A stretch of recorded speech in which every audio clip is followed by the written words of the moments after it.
আসসালামু আলাইকুম ভিউয়ার্স, সবাই কেমন আছেন? আশা করছি সবাই অনেক ভালো আছেন। আর আপনাদের দোয়ায় আমিও অনেক ভালো আছি।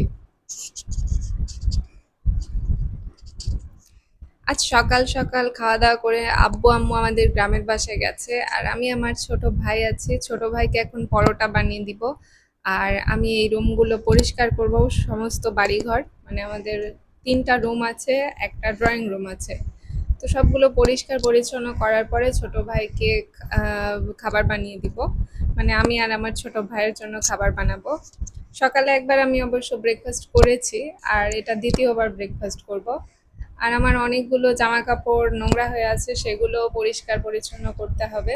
এই হচ্ছে আমার সকালের আজকের কাজ।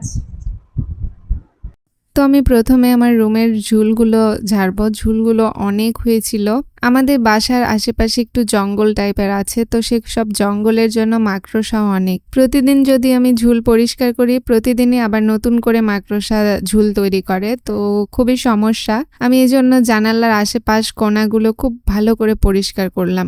আমার আবার ইদানিং একটু ডাস্ট অ্যালার্জি হয়েছে, শুধু হাঁচি হচ্ছে, তো এইসব রুম টুম পরিষ্কারই রাখতে হবে। ডাক্তার বলেছে আমার একদমই ধুলাবালির মধ্যে থাকা চলবে না, এবং জামা কাপড়ও যেন আমি ঢেকে রাখি। ডাস্ট অ্যালার্জি যে কি ভয়ানক, এটা যাদের আছে তারাই আসলে ভালো জানে। তো রুমটা পরিষ্কার করতে করতে একটা কথা মনে হলো, এই দুনিয়াতে আসলে টাকা ছাড়া কিছুই নেই।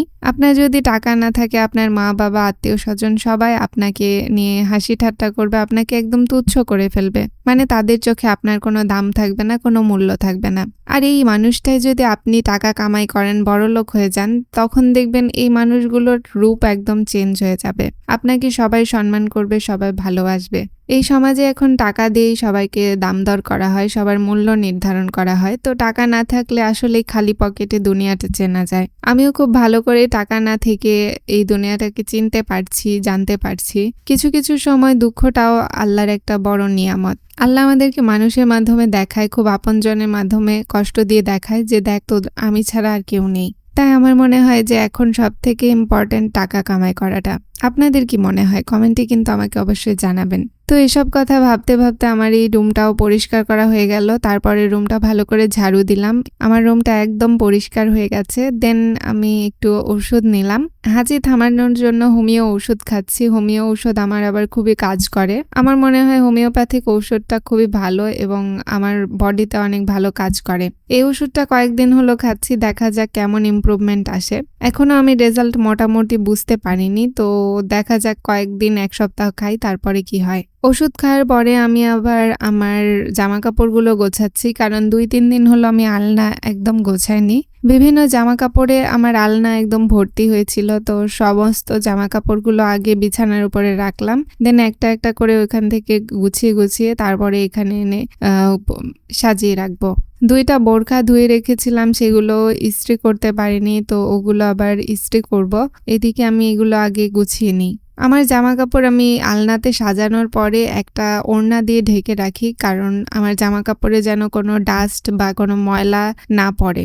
ধুলাবালি পড়লে আমার আবার হাঁচি হয়, খুবই হাঁচির সমস্যাটা বেড়ে গেছে। এত ওষুধ খেলাম, এত টেস্ট করালাম, কিন্তু হাঁচি ভালো হচ্ছে না। অনেক বছর আগে একবার আমার হাঁচি হয়েছিল, কিন্তু এইরকম না, ওইটা প্রায় 10-15 দিন হয়ে থেমে গেছিল।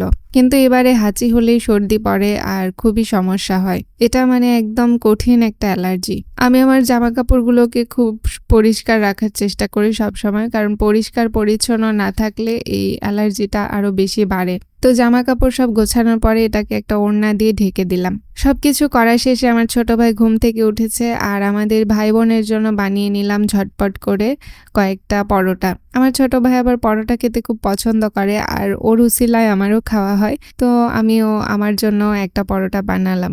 আজকে যেহেতু আম্মু নেই, তো আমাকে বানাতে হচ্ছে। আম্মু থাকলেও মাঝে মাঝে আমিই বানাই। রুটি পরোটা আমাকে বানাতে দেয় আম্মু। পরোটা বানানোর জন্য আটাটা একটু সিদ্ধ করে নিয়েছিলাম, আর একটু কাঁচা আটা নিয়েছিলাম। এভাবে মাখলে পরোটা খেতে আমার খুব ভালো লাগে। এদিকে আজকে আমার একজন ক্লায়েন্ট আসার কথা হেয়ার স্পা করাতে, তো সেই জন্য আমি একটু তাড়াহুড়া করছিলাম। তাড়াহুড়া করে সবকিছু করতে হবে। এদিকে আকাশে মেঘ ঢেকে আসছে, মনে হচ্ছে বৃষ্টি হবে। তো ঝটপট করে সমস্ত পরোটা আমার বানানো শেষ, আর এবার ভাজছি ইন্ডাকশানে। আমি চুলা ধরাতে পারি না, তো ইন্ডাকশানে আমার এই পরোটাগুলো আস্তে আস্তে ভেজে নিলাম। আমার শুধু ভয় লাগছে কারেন্ট যেন না যায়, কারেন্ট গেলে আমার কাজটা একদম নষ্ট হয়ে যাবে। এদিকে আমার পরোটা ভাজা শেষ, তারপরে আমি একটা পরোটা নিয়েছি আর গতকালে চটপটি ছিল, সেই চটপটি দিয়ে পরোটা খাচ্ছি। মাশাআল্লাহ আজকের এই পরোটাটা অনেক ভালো হয়েছে আমার হাতের। পরোটা খাওয়ার পরে আমার ক্লায়েন্ট এসেছিল, হেয়ার স্পা করলাম। দেন দুপুরের খাবারে এই যে হাঁসের মাংস ছিল সেটা গরম করলাম, একটু ভাজা ভাজা টাইপের করেছি, তো এটা দিয়ে আমি আর আমার ছোট ভাই দুপুরে লাঞ্চ করলাম। আলহামদুলিল্লাহ আজকে হাঁসের মাংসটা অনেক বেশি টেস্টি লাগছিল, কারণ হাঁসের মাংসটা আচারের মতো মজে গেছে। আম্মুর মুখে শুনতাম যে হাঁসের মাংস, গরুর মাংস, খাসির মাংস এগুলো যত জাল দেয়া হয় তত নাকি টেস্টি হয়। তো আজকে খেয়ে সত্যি অনেক মজা পেলাম, অনেক ভালো লাগছে আজকের মাংসটা। আর মাংসটা এত সুন্দর সেদ্ধ হয়েছিল, তৈলাক্ত মাংস, এজন্য অনেক ভালো লাগছিল। আজকের ব্লগটা এখানেই শেষ করছি। সবাই ভালো থাকবেন। আল্লাহ হাফেজ।